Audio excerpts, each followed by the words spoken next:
it's a different generation. You know, they're used to being on camera and kind of talking about things. So, uh, yeah, not too keen on this, but they're pushing for it to take off and to be on other campuses across the country. So this would be a trend to watch.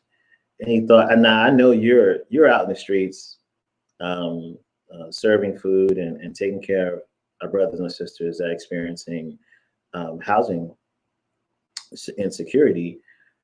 But I was wondering, you know, Auntie Cheryl, how you feel about this for the next generation. Hmm. Name the ball and everywhere, but and I wish, just like was the and I've been, I thought about James. They said black and proud, black and proud movement, but the Black Menaces. I wish that was a different name. But am I correct? What they are attempting to pretty much gangster people into learning Black history? Yes, yes, that's or confronting people, um, and putting them on blast to show them that they don't know what they're talking about, or they do know what they're talking about, or So education with a gangster twist. Okay, well, as soon as I heard the name, I thought, oh my goodness, I mean, in LA, we got them running. Some youngsters just ran up in a Roscoe's Chicken and Waffles, and uh, did the unthinkable. So when I first heard this name, I thought, oh Lord, don't tell me they've started a trend of this. That's what first came to my mind. And the other thought I'd like to share is I was literally in a Target today and in a mall, keeping my head on a swivel, wondering if anything was going to quote unquote pop off. And I'm thinking, what a way to live. So when I heard this name, I am relieved to know what they are doing as far as education with a gangster twist.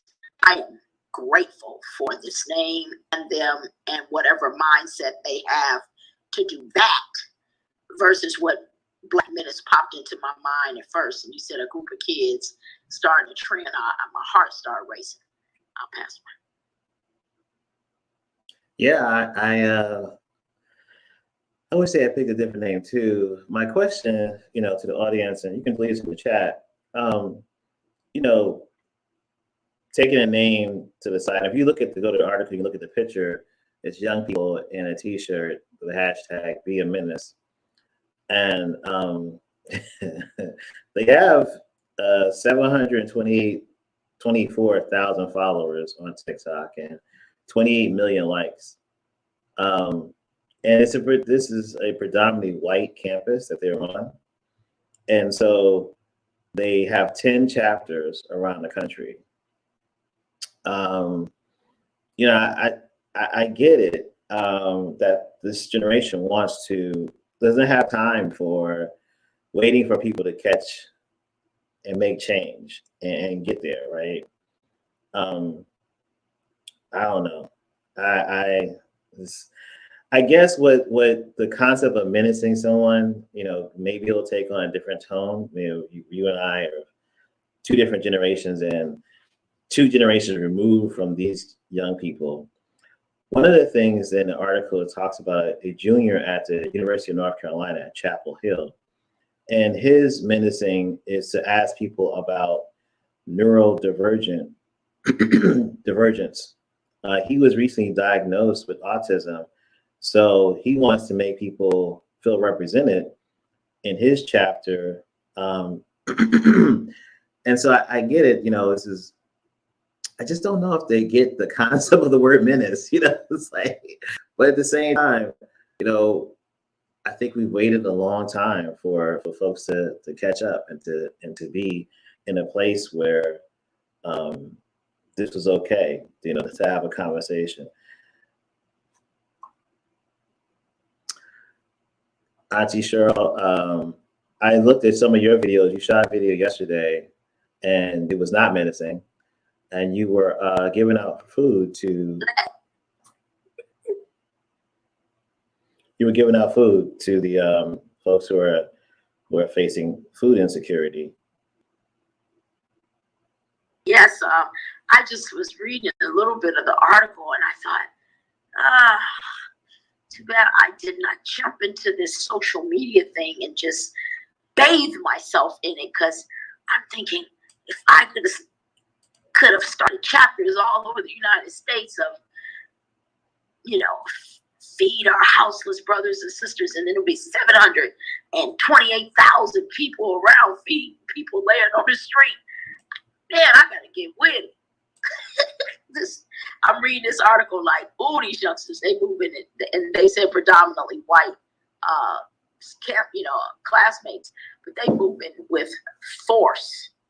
And I need to jump on it, because I'm thinking 728,000 across the nation be feeding homeless people as they walk down the street. Man, that would be powerful. I'm gonna do something before it's over. Yeah, I totally agree with you. I think my struggle is just. I want to say thanks to you, Martin, who is putting ideas in my head. I end up getting extra biscuit, mac and cheese turnover from Treat Day, so that they would sponsor someone to eat some delectable food. And it worked. So you planted that seed yesterday in my head, and you said use Google Map. I couldn't figure that out, but I flooded you with some pictures and did it on IG. And the next thing I know, I was able to feed someone one of those nice little expensive turnovers. So thank you for those ideas. I'm gonna keep it going. I'll pass the mic. Absolutely. One of the things that people don't realize the power of Google Maps, particularly for businesses, is that if you give a business a review and you go to Google Maps, download the app on either iOS or Android, and you give your favorite business a review, that business gets the information, the check-in that you were there. But also, one of the things that happens, the more that a business is reviewed, the higher it gets up in a search engine. And so some of the hottest businesses have never asked me for a review, but yet most of my reviews of some of where I'm in different cities, well, I think as a hot business because it's excellent food, or it's a very unique way they make the coffee, or whatever it is, right? When I go to Google Reviews and I leave a review, that review gets 100,000 views because it's already a trafficked, highly searched business on Google Maps. So Google Maps and Google Reviews are all bound together. And what Auntie Cheryl does is some businesses ask her to come by and to check in on Instagram with them. And I said to her, you should also give them a Google Map review, and it will help the business. And the business lovingly gave her extra food to give out. So I think there's, we really, as Black folks, need to, when we talk about buying Black, it would be helpful to the Black businesses as we go into the holiday season to check in on Google Maps and leave them a review if you can. I just want to say, again, my generation, I just came into Google Maps while you were saying that. And I know this isn't about this, but I just want to share it real quick. I tapped restaurants, and now I'm lost. I don't even know how to use. So I'm going to go to YouTube before I have you take out time to sit with me and nurse me through the process. And I'll go to YouTube and see how do you leave a review. And that'll be good for all of us to do, because what happened with me is I just started posting stuff I like to eat. And then they started other restaurants started looking at my IG, and then they started asking me if I would taste their food and if I did what I post. And that's how this began. And I was a couple of restaurants I tasted, I didn't like it, I didn't post, they felt away. But I told them it had to be real. And then they started saying, well, we'll get you. In that moment, when I first said it to the first one, he said, well, I'll give you some money to do it. And I was like, ooh, my goodness. And I looked at him and said, I still gotta like food. So, that's how this began, and it could begin for anyone. And yes, we could help our Black businesses and the food we really like. So maybe you'll do a room on how to post on Google Maps when you want to do a review. Because, honey, I just tapped restaurants. I'm looking at the whole thing. I looked at it last night. Lost. Just lost. I'm that generation too old to know and too young to quit. And so the technology. You crack me up, Auntie. Yes. So let me just shout out a few folks if they're still watching. Thanks for watching. Dr. Lori, Cheryl Fran, Bobby, Jennifer, Brother Wu, Roz is in the audience. Amby's also in the audience here. And Dr. Philip, Sloan, thank you. Andrea, Lowe, thank you for tuning in. Yeah, yeah, nice, thank you. Wow. I wanted to just tie it back to the young people. I think that social media can be very powerful and definitely is something to be utilized, as these young people are doing in this article. Black Ministers expand to campuses across the country.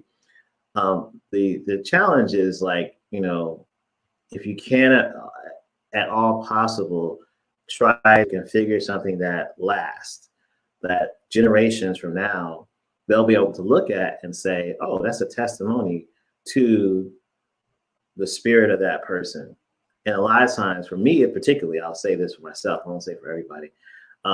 Back in the day with Twitter, I didn't care. I just, went ham on different subject matters. Like one time I did a 30 days of why Essence magazine hates Black women. And it was in response to an article that said more Black women should have casual sex. And it was right after the big CDC report that said there was an increase of HIV infection amongst Black women. This was 2010, 11, somewhere around that time. Might have been 09. But anyway, I thought it was really irresponsible. It wasn't an article in the magazine. It was an article on the website, a blog on the website. And they hired a 20-something blogger, not 20-something, he was 20, Josine Cummings. And they contacted me. They tried to get me to stop. I just went 30 days every day. Another reason why Essence magazine, in my opinion, doesn't like Black women. And eventually, years later, I had to go to a meeting at Black Enterprise magazine. And that month that I had started it, Time Warner had decided to get rid of all of the staff, digital staff of Essence, except for Emil. And so the staff pretty much landed at different other Black outlets and magazines, one of which was Black Enterprise. So Alfred Edmond had asked me to come up and to give the staff some ideas around, they didn't feel like they were hitting social media as hard as they could. And so I'm proud of the fact that they took 4 of my ideas and they used them. One is to create a Black Blogger Month in June, I believe it is. But anyway, the staff that I had to meet with was the staff of Essence. And they were not happy with me. And they told me, and I told them, I'm not going to apologize for what I did. I hear you. Now, what did you do? Say that again. Sure. I did 30 days. So every day, another reason I felt. So I was reading Essence from a little boy. So I remember Susan Taylor. I remember Essence covers, being glossy and tasteful and not sexy, but sultry. It's a different way that in the 70s, for me, Essence magazine that I fell in love with, the 70s and 80s covers were beautiful and they were just gorgeous. And anyway, but I felt that Essence, and at that point, I think they had fired 6 or 7 editors, consistently hired Black women to edit the magazine, fired them, hired Black women to edit the magazine, fired them. So that article that was endorsing or encouraging Black women to have the thing was just, everybody's sexuality is your own business. But encouraging Black women to have more casual sex was, for me, telling Black women to go kill yourself. And because it wasn't about protection, it wasn't about responsible sex. It was just, and it was a 20-year-old kid who wrote that, who was to write that. It was a disgusting article. They took it down too. Was that a male? Yes, it was a man. Yes, and it was a man that required him. I don't know if you in the business know about Emil Wickerbeam, but he's well known in the business as a editor. You do know him. I'll have to show you a picture so you can. I'm pretty sure you've been at parties where he was at. But he was really working for Time Warner. You know, Time Warner was the people really pushing that. Anyway, I had to meet with the staff, the former staff of Essence at Black Enterprise, and it wasn't a great.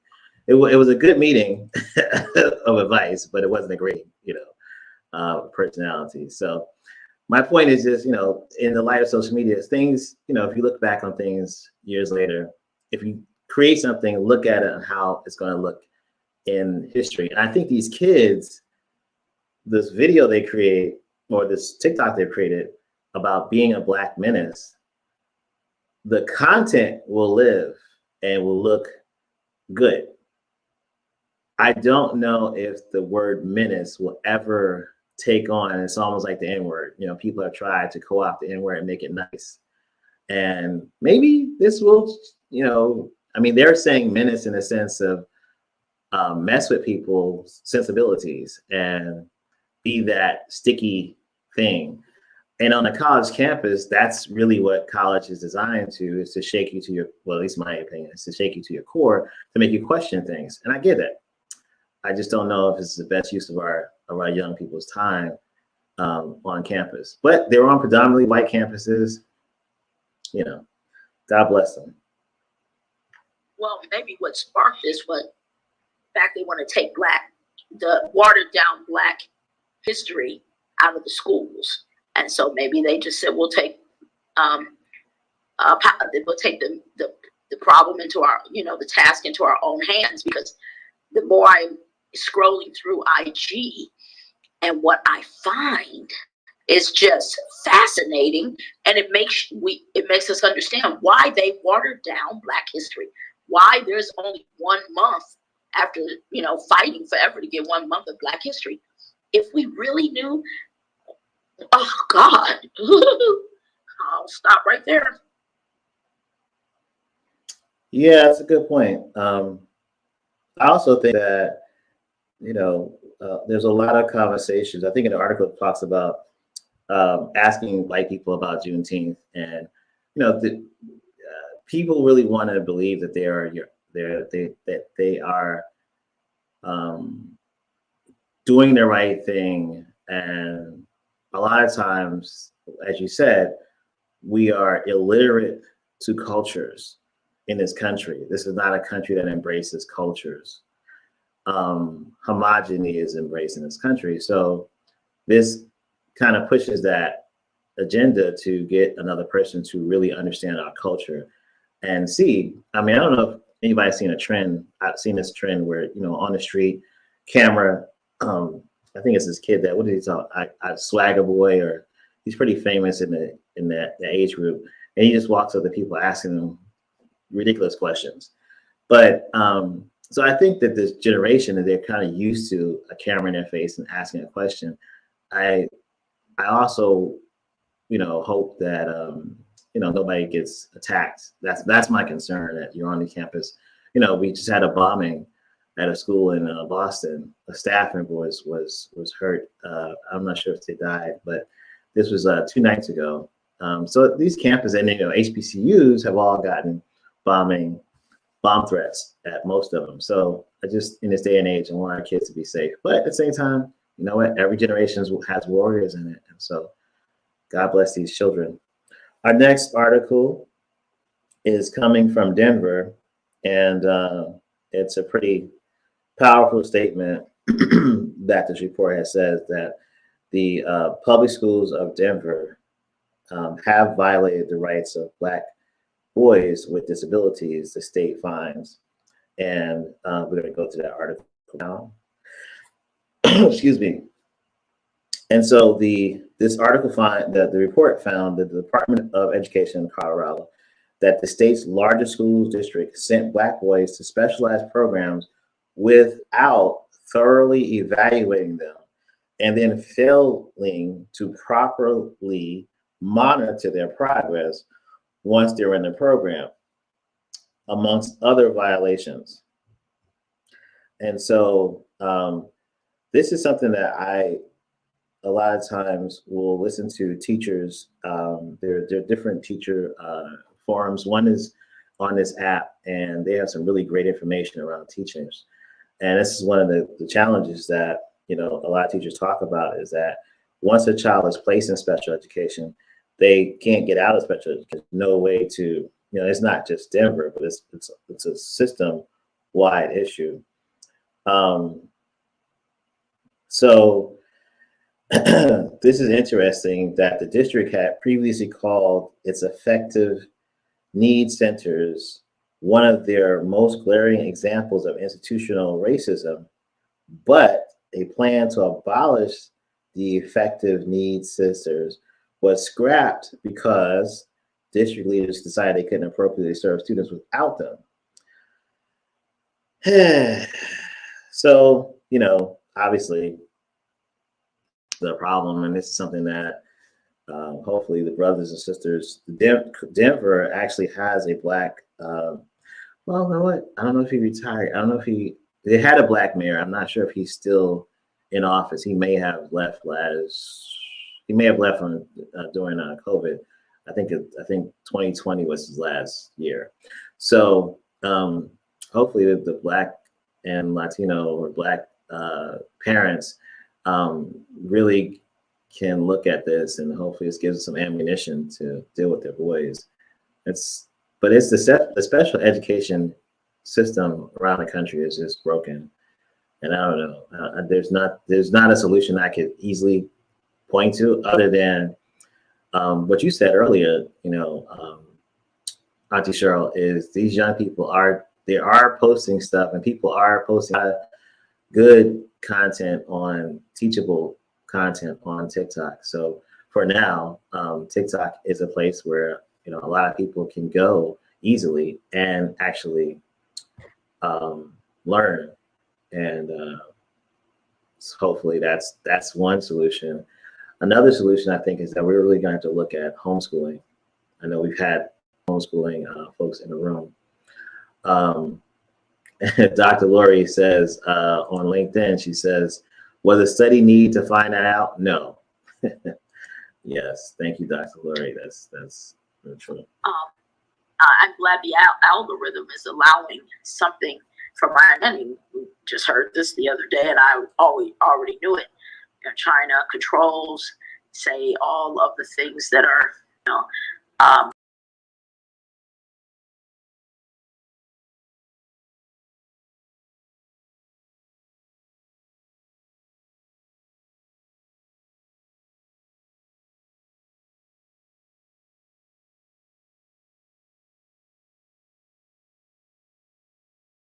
thing.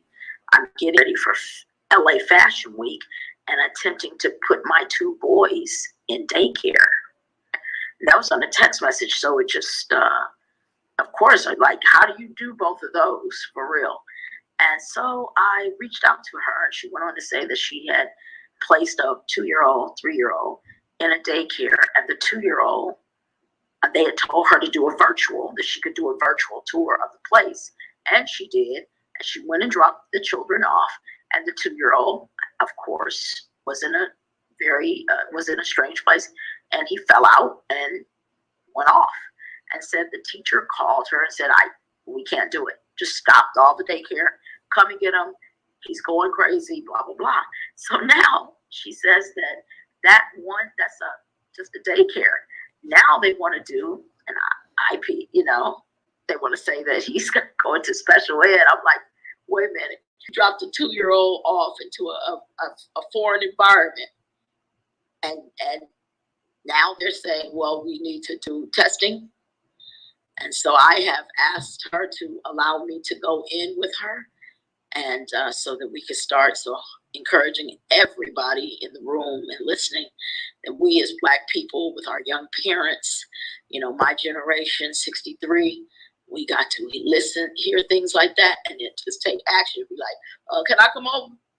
Can I meet the kids? I'm like, and then the last part, I want to say, well, I can help with the children, but I said to her, the fear that maybe you have not, the child is not, how do you, I won't even say, because at 2 years old, you only need like your index finger or something. But if I would encounter the child, and then let's say the parent has a problem with how I choose to make not, get him not to throw the tantrum, now I'm charged with child abuse. You can't even psychologically help today because there's so many different entities that can come into play. Just thought, oh, sad times. And I got to keep on believing that we may not have the solution, but we are aware. The awareness is here, and that is everything. I'll pass the mic. Yeah, I totally agree with you. It's a man. It's called well, at least in the states I've lived in, mandated reporters. And so a mandated reporter usually is looked at just as if there's something wrong, right? But I feel like the system of education also reports things that are not wrong, but that are not stuff that person is used to because of our culture. So, like you said, a 2-year-old flipping out or a 4-year-old or whatever it is. I know my daughter, once we were getting divorced, she was, I think, starting to hit other kids at her daycare center. And I wasn't in the picture as much. So I had to go to daycare. And throughout a time period, just pop in occasionally, just pop in. And she got calmer and calmer. But to your point, that daycare center, the kids would call her, the daycare owner would call her Umi, means second mom. And she was just a loving person, even though, as we talked about, she was technically a mandated reporter. When you get your license and you work for the state of New York, the city or state you're licensed through, you are a mandated reporter. So if you see anything wrong, you're supposed to report that to the Child Protection Agency. And then CPS will, start a file on your child. So it's a challenging system to be in. And what you said was, absolutely, I'm happy that you're going to go with her. I know how you handle yourself in meetings. So it should be interesting when you report back to us, how the meeting went and what solutions they decided to implement, and what grace and space they gave that mother and the child. It's ridiculous. Well, go ahead. I just what I shared with her as a lamb. The only thing I say in any situation now that I'm not, that may be a challenging situation, I say, hi, my name is Cheryl Rich. I'm a clinical psychologist, part of an organization entitled aimfortheheart.org. Layla Steinberg is executive director of the nonprofit, and we have 2 social media influencers with 20 million at a click of a mouse. We're on Ground Zero. We talk about the good, the bad, sometimes the ugly. And I'm just here thanking you, willing to build a bridge with you all in whatever way. I've had people in the moment be like, ah! I've had people say, wait, are you threatening me? Now, as calm as my voice is, I look like, what's wrong? Why would you say threatening? Why would you think something like that? What did I say that felt like threatening? Everything I ever want done gets done. And that is the power of social media nowadays. They don't know who they're dealing with. So I never have a problem. When I tell you, I pretty much get whatever I want nowadays when it comes to things. Once I have to say that, everything is wonderful. And I always say, absolutely, I would dare not threaten. I'm grateful for you. And you're here on the front line too. I'll pass the mic. Got you. The next article, we got 3 more articles I want to get to. This next one is an interesting one.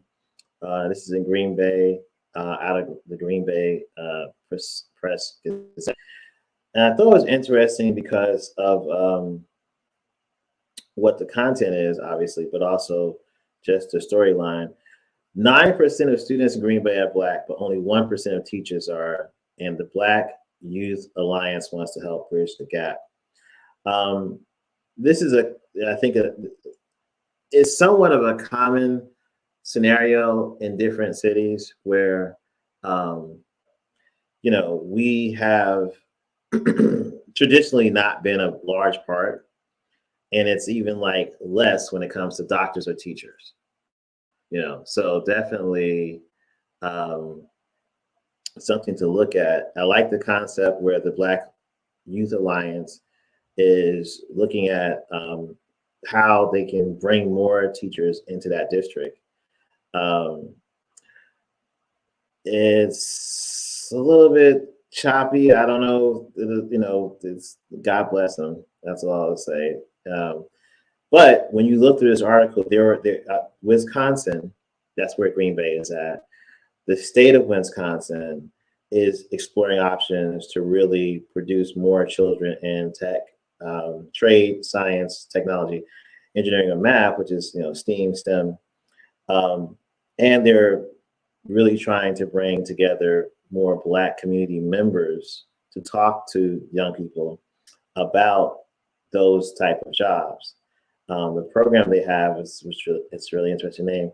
I know you'll love this name of this program, Auntie. We All Rise. So Beautiful. Yeah, and it's been there since 2017 as youth programming, but it's definitely expanded. And it's interesting to see, how we'll be in these communities where we really don't number high numbers, but we definitely make sure that we try our best to make sure that we are taken care of and our children are taken care of. So I'm excited to see this. I just, it's just hurts my heart to hear what we go through in these communities where we don't have high numbers, like the young woman we talked about a couple of days ago that unfortunately was charged. She pled guilty, and then she had to pay $150,000 to the state for restitution for admitting that she murdered her attacker, her rapist. But I didn't know. There was a story that I'll send it to you that the young woman had to pay $150,000. She'd just been ordered 2 days ago to pay $150,000. That's the state. It's not so much the judge that ordered. That's part of your restitution when you plead guilty to murder in that state, Iowa. There is a baseline payment you have to make. Fortunately, the community, her teacher actually started a GoFundMe for her, and it's up to $500,000 as of today. And I think that a lot of times we're in these communities where we don't really have a lot of support. And I'm happy to see here in Green Bay, they're doing what they're going to do. But there's, we're back at Wisconsin. Wisconsin is that same state where the Black woman, unfortunately, was denied a loan. And she was able to start her own bank because she was denied a loan. She had an 800 credit score. But that was out of Wisconsin. And so, I feel like a lot of times we're in these communities where we don't have the support, but we still, unfortunately, stay there. And it feels good that this community is coming together. The Black community is coming together to demand equal treatment for their children. I didn't really just realize it was Wisconsin again. So maybe there's something there. I got to dig a little bit more into the numbers of Wisconsin and maybe reach out to somebody that's up there to see what's up with Black folks in Wisconsin. I was just blinking to say I heard that. Yes, yes. There was a comment. Okay, Georgina, we need policymakers and people that are in the councils and lake directors. Yes, definitely. And then on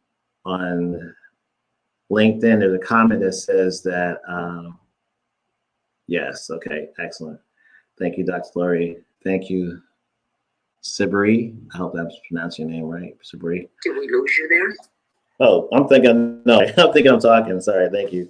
No, I was saying the comments from the chat, Georgina, we need more policymakers and people that are in the council and directors. Sloan just said one thing that isn't understood by many Americans that each of the 50 states are like tiny countries, and you sure as hell better pick the right tiny country to live in to protect your rights as a Black person. Yes, yes, amen. And Dr. Lori on LinkedIn is saying yes also. All right, we're gonna go to our next to last article, and that's going to be about the Philadelphia school. If I can find it, if I can post it in the room. Well, I just Go ahead. we went on high. I live in LA, with the back food property, and I could not believe the treatment that I got at Home Depot and Target. And my mother was on the cell phone like, "Hey, Cheryl, you need to get out of there." She's from Virginia. I was so outdone. I was standing there and saying things like, "Wait a minute, hold it. You guys got me twisted. I wasn't born here. I'm not raised here." And it got so bad that, I was coming here for, this is years ago. I didn't have the 20 million of the clickable mouse thing. But I got the numbers of, and when I went outside of one Target, 5 Black people who had overheard this whole situation were standing outside. They were like, "Thank you, sister." And he always da-da-da. And then I said, "Oh, okay, great. Give me your numbers." And they all were like, "No." And I looked and I said, "I won't say your name. Just give me your number." They started walking away. And then finally, my ex, we were down there flipping properties. And white guy, after my ex finished the whole property, pulled the gun on him, said, "I'm not paying you the N-word. And if you don't leave right now, I'm going to kill you." So he came back to the house, shaking and trembling. We left everything in the house, packed up what we wanted in a car, and left. So when he says they're little countries and you got to pick the right one, it's racist all over. But the down south, what I felt the times I've been down there, all I could say, I can smell our Black kings and queens hanging from the trees. It was scandalous. And I went to Georgia about 2 years ago. My God.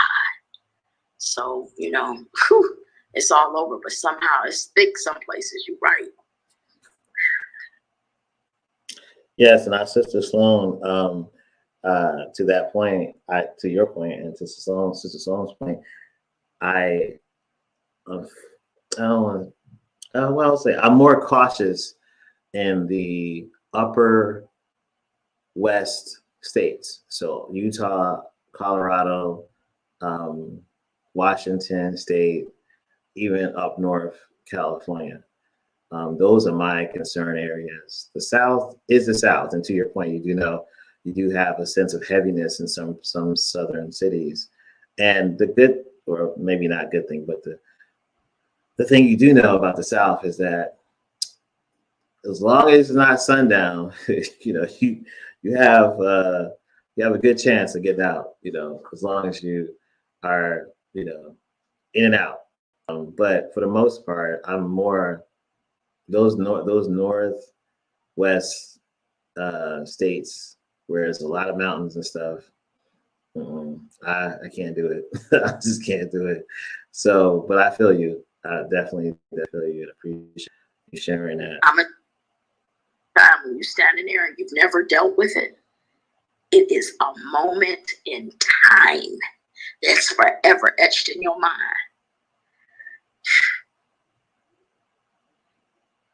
Yeah. Yep. In the chat, Sloan and Michelle are agreeing that there's as many federal laws we have, it doesn't mean that our rights are enforced equally across the states. Ain't that the truth? So we're going to go to our next to last article, which is about a Philadelphia high school first. Black men are teaching all freshman core subjects. And this is from WHYY, which is an NPR station in Philadelphia. So this is the first time that ninth graders at Martin Luther King High School are beginning their high school career with a set of teachers who look just like them. Maybe it's me. I can't hear. Sorry. I don't know why I'm doing that. Sorry about that. I was saying this is our next to last article. A Philadelphia high school, Black men teaching all freshman core subjects. And this is really awesome. Ninth graders at Philadelphia's Martin Luther King High School for the first time are beginning their school career with teachers that look just like them. This is something that Principal Keisha Wilkins thinks gives students a boost as they prepare for their future.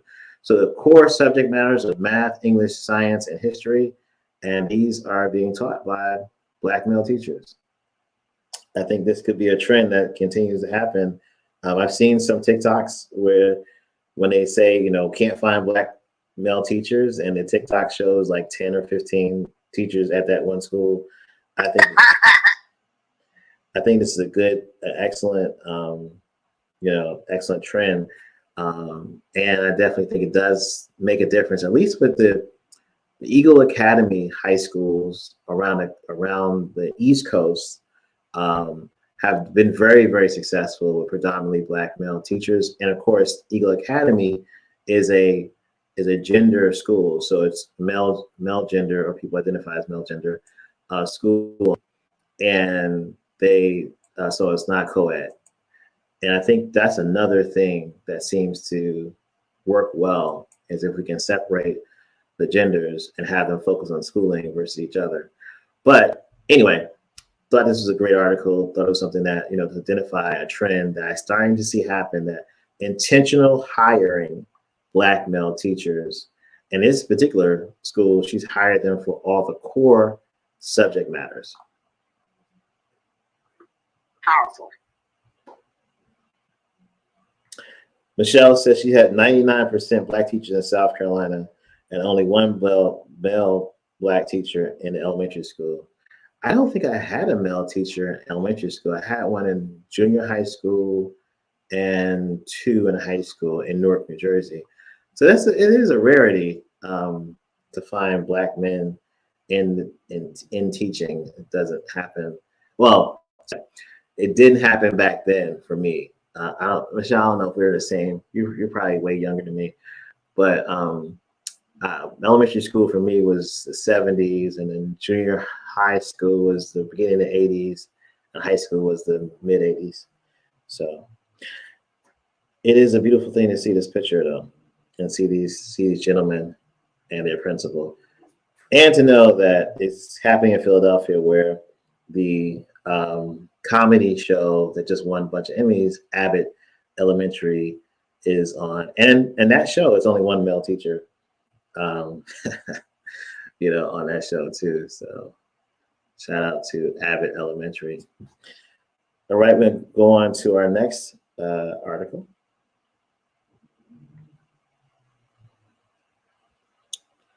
Oops. And while I get that, let me stop sharing that screen. We come back on full screen. If you're just tuning in, thanks for coming to Your Black News. We do this every night at 9:30 p.m. Eastern Standard, and we are on Roku tonight. We're not on Roku. Tomorrow we won't be on Roku, but come Monday we'll be back broadcasting on Roku, and we are currently on LinkedIn, Facebook, YouTube, and Twitter. So if you go to Your Black News on any of those, just the 3 words, on any of those platforms except LinkedIn, it's on my personal LinkedIn page. You will see the broadcast live on Saturdays and Sundays. Let's see, we got something from, let me show this comment on LinkedIn. It says, the pendulum will swing far before the quality gets there. Yeah, that's true. Okay, so our next and final headline is coming from is, where is it at? I just had it. Okay. Yep, here we go. And this is kind of a similar, scenario that we just said. And it's funny, it's coming out of Atlanta. I'm not too sure, coming out of Georgia, but it's a really interesting headline to be discussed as we move to our next and last. Let me pin it to the room. And it's talking about what we just talked about, but the fact that they're urging the importance of recruiting Black educators. So amidst the teacher shortage that we've been saying is going to happen, we've had for a long time, since last year we've been saying it's going to happen, it's going to happen, it's going to happen. And now it's happening, and all of a sudden it's like, oh, you know what? We should definitely be trying to hire Black educators. So children, especially Black children, who are frequently exposed to educators that look like them and see them doing the things that they may want to do, it will take hold of them and make them better students. To see this exposure to people, Black people in professions that they want to be in. I think not only is that true, but there is also, a Philadelphia principal. This is 11 Alive, but it's in Georgia, but they're quoting a Philadelphia principal. If one Black child has a Black teacher, they're up to 29% more likely to go to college, up to 30% more likely not to drop out of high school. And he says these statistics are not new, and neither are their outcomes. This is something we've known. This is from a principal who is a 26-year veteran of the education system. That's incredible, and that's why I wanted to really focus on this article at the end of our show. That's powerful. Also, I just think about Venus, and just myself and the black person I saw, and I said, wow, if they can do it, it's so powerful for the psyche. Yeah, we have some really, we are joined tonight with some really powerful people in our audience on Clubhouse. And I know Dr. Phillip love to have any comment. You don't have to come on the stage, you can just leave it in the chat. And then also Kojo, Brother Kojo is a teacher of music and art. And I know you've worked in the education or around the education system for years. Love to see what your thought is in the chat. Dr. Phillip says that if we see it, we can believe it. Michelle says if there is a U.S. workforce shortage, which was predicted 30 plus years ago, to close the gap, marginalized and disenfranchised people we need to be included in hiring pool. That is so true. That is super true. And to get that to happen, we have to educate them. We can't, we can't have people uneducated in the workforce. That can't happen. Won't work. So there's you and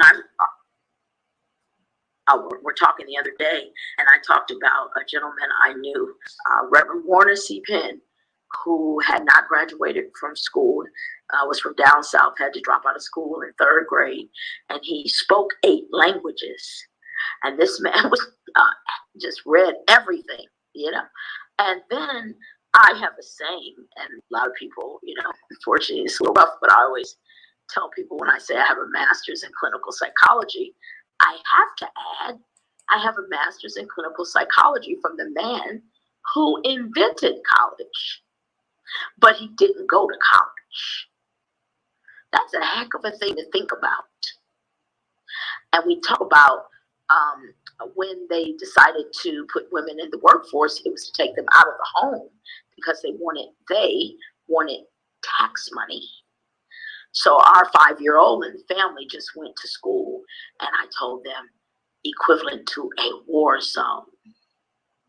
So if school, after the pandemic or pandemic, whichever one you believe, if it somehow starts to go away and the homeschooling starts to happen, which are even capable of sitting still to homeschool, but community schools start to happen, I don't think it'll be a bad thing.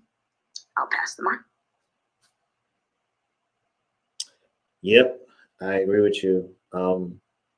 There's a really good, let me see if I can find this quick for the audience. We have a few minutes before we normally want to be off the air by 10:30. Weapons of Mass Instruction. Weapons of Mass Instruction. It's a really good book by a gentleman who was an 8th grade teacher. Yes, John Taylor Gatto. John Taylor Gatto. And let me put this on the screen for the visual. He, an 8th grade teacher in Harlem, and when Giuliani became mayor of New York, Giuliani stopped a lot of programs that Mayor Dinkins had started to engage education in a different way. And so Mr. Gatto said, okay, no problem. I'm gonna quit teaching, but before I do, let me write a op-ed piece that was placed in the the Wall Street Journal, and it was an op-ed piece basically, Giuliani under the bus for what Mr. Gatto felt stopping a program that on Fridays would take 8th grade students into the community, and the 8th grade student and the parent and the business all signed paperwork saying they agree to allow this program to happen. And that program was the students would work only on that Friday in that local business to get a skill. Mr. Gatto really believed that, and not just believed, he had proof, this book is about this, proof that our education system is compulsory and really around getting people into the armed forces more so than education. He really also believed that 8th grade was all you needed to get going. And he wrote this book to prove that. And people have been arguing back and forth for decades about his writing. Not so much whether it's factual, but whether or not, his opinion was true. But the interesting thing, I also went to a vocational high school, and I would have never ended up here if I had not taken up what we consider unskilled, or a trade that was not, my trade was office administration. So I didn't get auto body or carpentry or machine shop. I got office skills, and that led me to down the road to have, fortunately, the high school I went to was one of the first high schools to get computers, and they got the brand new IBM XT computer without the hard drive, and then they got AT computer with the hard drive. And I got trained on how to use the IBM XT and AT in high school at 10th grade, and then went right into the workforce and worked at the World Trade Center and worked at Newark Airport for the Port Authority of New York, New Jersey. And that changed my life, my trajectory of my life. I totally align that we need to have students exposed to people who just have skills. I don't know that we have to have students always exposed to, I'm not saying anything's wrong with going to college. I'm not saying anything at all is wrong with that. But I am saying our students need options. And there isn't, I don't think, a catch-all for Black students. There should be a bunch of different options for folks.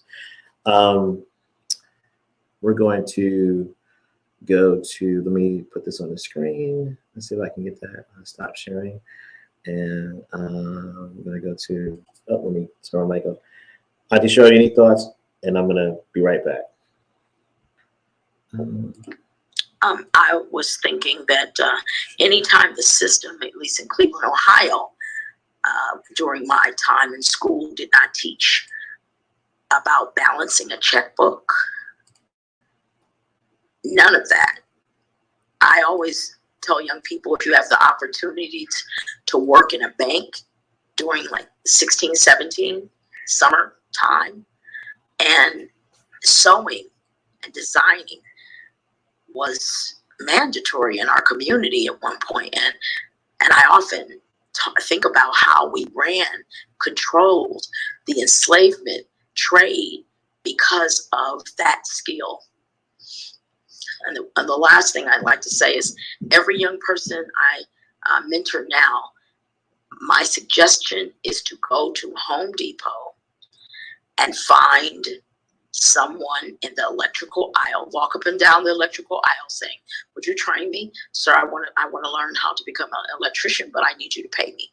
I said, they will look at you like you're crazy, but you keep on and you'll find that one, because I found Douglas Lovejoy, and he has taken a few of my youth, the youth that I work with, paid them $200 a day and bought one tool a week.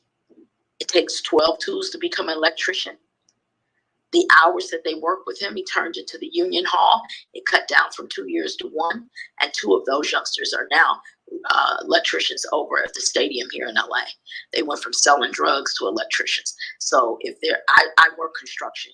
If there's anything I can encourage our people, Black electricians are like unicorns, and most of all females. So please tell our youngsters to study everything possible on YouTube about becoming an electrician, and then go find one. And if they just do 2 months and learn how to run the ceiling fans, I used to make my guy that I was with from 9 to 12, we made $3 grand that quick just running ceiling fans. And working construction is the one thing I did not do. I did not become skilled with a trade. I'll pass the mic. Thank you, Auntie Cheryl. We have a vibrant chat room. For those of you watching on YouTube or Facebook or LinkedIn, I'll read it. So it's probably too small for you to see. But Michelle, well, so Dr. Phillips says many people are focused on creating artificial intelligence to do jobs rather than trying to help Black people skill up and reskill for jobs. We need to teach our own and create our own jobs. Michelle says, Philip, I agree. And he also says that there are 2 accelerators which are focused on that. I would definitely want to find out from Michelle what those accelerators are and maybe try to reach out to them. Thank you, Michelle, for that. Sister Sloan says to agree, Michelle, 100%, Dr. Phillip. And Michelle also says that her dad was an electrician. And I say become a lineman because people won't call you for side jobs. Yeah, that's definitely true. Well, it's been a great, go ahead, Sister Cheryl. Wait a minute.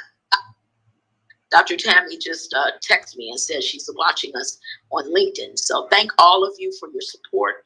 Martin Pratt, again, has made this happen. I'm honored for this opportunity from everyone in this room. Pass. Well, thank you. Thank you.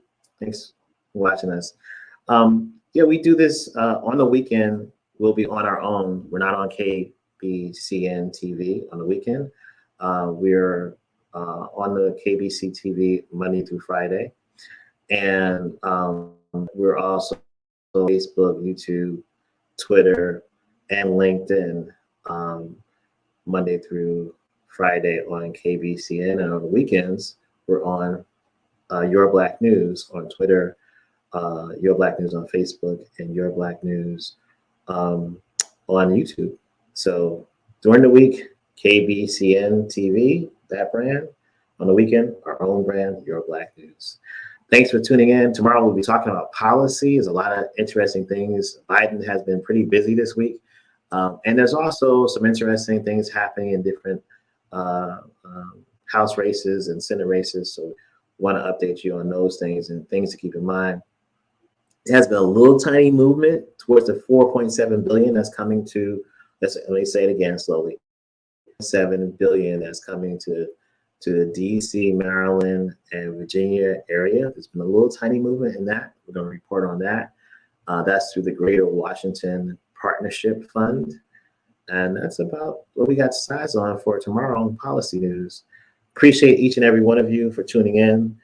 Please, like as Auntie Cheryl said, while you're out and about, keep your head on the swivel. Know that unfortunately in this society and this time, we are literally targets. So please be aware of your surroundings and, always always be mindful. Lastly, want to make sure that you follow the club. Tap in if you have any news articles or stories you think we should be covering. Please let us know. That's what we're here for. And lastly, keep in mind that although this is a trying time, we do have a community of like-minded folks who can support each other. Just gotta ask. Just open your mouth. That's all I ask for everybody. Just let us know what's going on and what you need and what's possible, and we can connect to see what we can help, or other people that can help. And obviously, how we end the show. Stay black. We'll be back tomorrow night, y'all. Yeah, stay black. Not these Cheryl boy.